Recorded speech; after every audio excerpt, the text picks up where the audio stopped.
O presidente do STF, Luiz Fux, está discursando nesse momento. Vamos acompanhar a retomada do Poder Judiciário. É a primeira vez que ele se pronuncia após o recesso.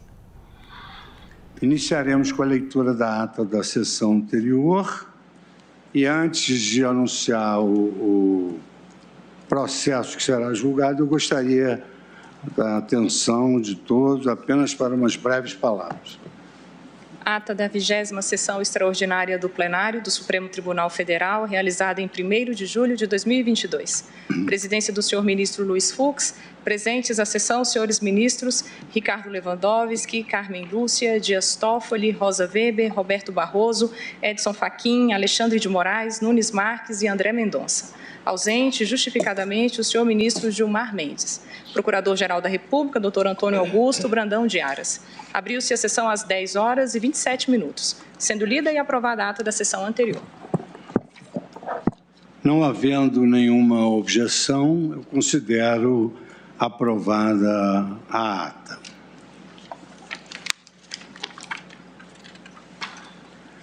Senhoras ministras, senhores ministros, senhor Procurador-Geral da República, senhor Advogado-Geral da União, senhoras e senhores advogados, profissionais da imprensa e cidadãos que acompanham esta sessão, senhora Presidente da Associação dos Magistrados do Brasil, senhor Presidente da Associação dos Juízes Federais, é com imensa satisfação que, na qualidade de Presidente do Supremo Tribunal Federal, eu declaro abertos os trabalhos do segundo semestre de atividades jurisdicionais do ano de 2022.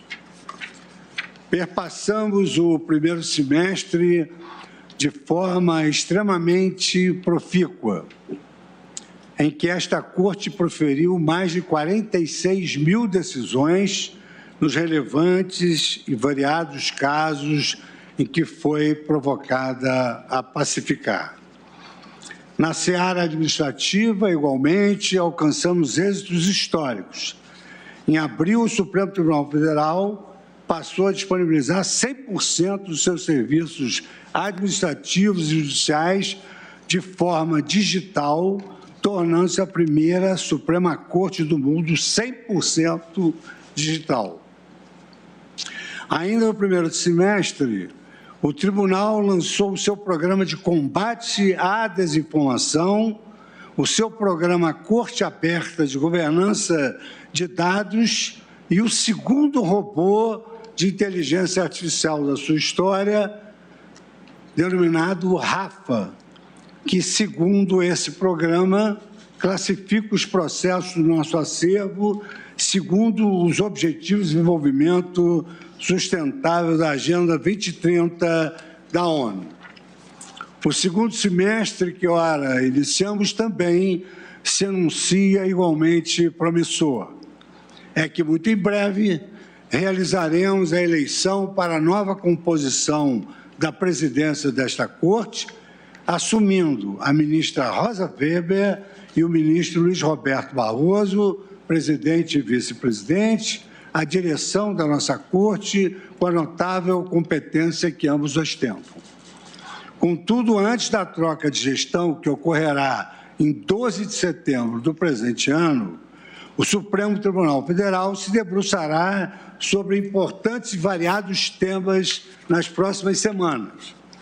Como consta da pauta publicada do mês de agosto, estão previstos julgamentos de ações que versam, primeiro, sobre controvérsias tributárias, 2, regras de processo eleitoral, 3, direito à educação básica para as crianças, 4, direito à saúde, 5º, direito ao sigilo de dados pessoais, 6º, proteção ambiental, 7º, direitos trabalhistas diversos, 8º, teto de gastos da administração pública, sem prejuízo de iniciarmos o semestre com um dos mais importantes julgamentos do ano, relativo à constitucionalidade das alterações na Lei de Improbidade Administrativa.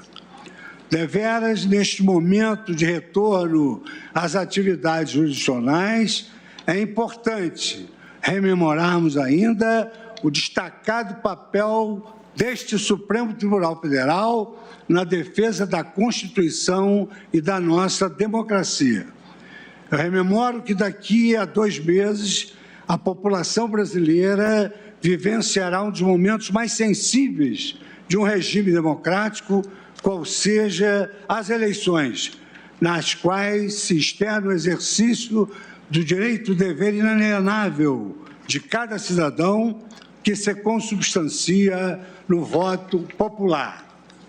Felizmente, nossa democracia conta com um dos sistemas eleitorais mais eficientes, confiáveis e modernos de todo o mundo, mercê de ostentar no seu organismo uma justiça eleitoral transparente, compreensível e aberta a todos aqueles que desejam contribuir positivamente para a lisura do prélio eleitoral.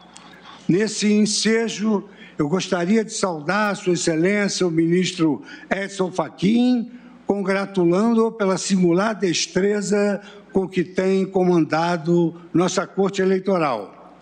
Saúdo também nosso ministro Alexandre de Moraes, que em breve passará a conduzir os trabalhos do TSE no ápice do período eleitoral, com a competência que lhe é habitual. Em nome do Supremo Tribunal Federal, nunca é demais renovar ao país os votos de que nós, cidadãos brasileiros, candidatos e eleitores e demais partícipes, que permaneçamos leais à nossa Constituição Federal, sempre compromissados para que as eleições deste ano sejam marcadas pela estabilidade institucional e pela tolerância. O Supremo Tribunal Federal anseia que todos os candidatos aos diversos cargos eletivos respeitem os seus adversários, que efetivamente não são os seus inimigos, confiando na civilidade dos debates e, principalmente, na paz que nos permita encerrar o ciclo de 2022 sem incidentes. É que, a despeito de nossas ricas e salutares diferenças de ideais, opiniões e perspectivas, somos um só povo e um só país. Nesse contexto de pluralidade e de interdependência, a prosperidade do nosso Brasil, seja qual for o resultado das urnas, exige que, ao longo de todo esse processo, sejamos capazes de exercer e de inspirar nos nossos concidadãos os valores do respeito e do diálogo. Afinal, vivemos um Estado democrático de direito em que todos têm garantidas pela Constituição as liberdades de se manifestar e de expressar suas divergências sem censuras e sem retaliações. O período eleitoral naturalmente desperta as nossas paixões, mas forçoso ter em mente que o exercício dessas liberdades exige respeito e responsabilidade para com o próximo e para com o nosso país. Senhoras ministras, senhores ministros, eu renovo os votos de que tenhamos um semestre de trabalhos intensos e frutíferos, como ocorreu desde o início da nossa gestão, apesar da pandemia. Igualmente, permeados pela eficiência e coesão da Corte. Tudo no afã de defendermos com virtuosidade a nossa Constituição Federal e o fortalecimento das instituições democráticas brasileiras.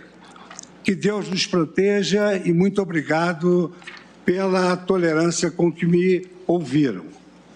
Eu passo agora a anunciar o primeiro processo que nós vamos dar continuidade ao julgamento, tendo em vista que, no final do semestre passado, esses feitos eles foram submetidos ao plenário, houve sustentações orais, faltando apenas a sustentação oral de Sua Excelência, o Procurador-Geral da República.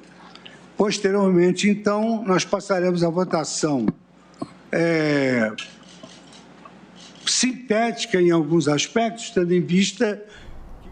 Bom, a gente viu as imagens, Supremo Tribunal Federal abrindo nesta segunda-feira os trabalhos colegiados do segundo semestre, depois do recesso. A gente também acompanhou, depois dessas 2 semanas, o Congresso Nacional voltando ao trabalho hoje, sob pressão para votar medidas provisórias, como o vencimento previsto para antes das eleições.